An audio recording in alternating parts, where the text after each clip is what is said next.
পৌষ পার্বণ চলে গেছে তো কি হয়েছে, বাঙালিদের কাছে গোটা শীতকাল জুড়েই রয়েছে পিঠে পুলির সময়। আজকে আমি তোমাদের জন্য খুব ইজি আর টেস্টি একটা ভাপা পুলির রেসিপি নিয়ে চলে এসেছি। প্রথমে একটা কড়াই একটু ঘি দিয়ে 1 চামচ সুজি আমি একটু ভেজে নিচ্ছি।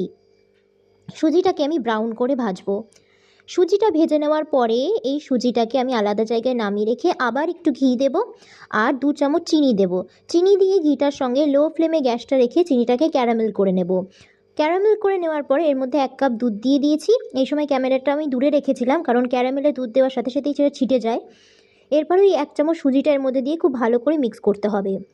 যখন সুজিটা এরকম ঘন হয়ে যাবে তখন এর মধ্যে কিছুটা খোয়াও তোমরা দিতে পারো, আর একটু মাখা সন্দেশও দিতে পারো। আমি একটু মাখা সন্দেশ দিয়েছিলাম, 1 কাপের মতো দিয়ে মিশিয়ে নিয়েছি।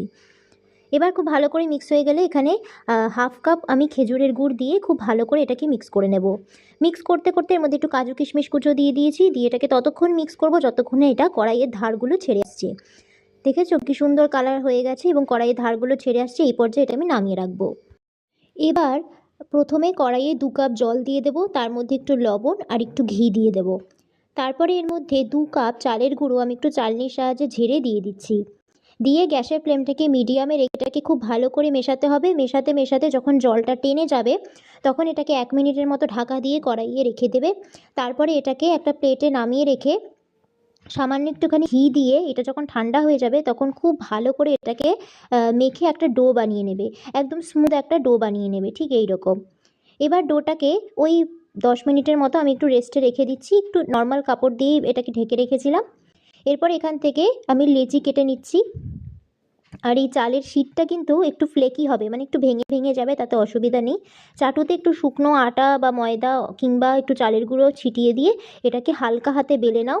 বেলতে বেলতে আশেপাশেটা একটুখানি ভেঙে যেতে পারে, তাতে ভয় পাওয়ার কোনো কারণ নেই। এরকম একটা কাটার দিয়ে গোল করে এটাকে কেটে নাও। এবার মাঝখানে একটুখানি পুর দাও, দিয়ে এটার দুটো মুখ বন্ধ করে তোমরা একটা পছন্দ মতো ডিজাইন দিয়ে দিতে পারো। নর্মাল এরকমও রাখতে পারো, আমি একটা ইজি ডিজাইন দিয়ে দিয়েছি।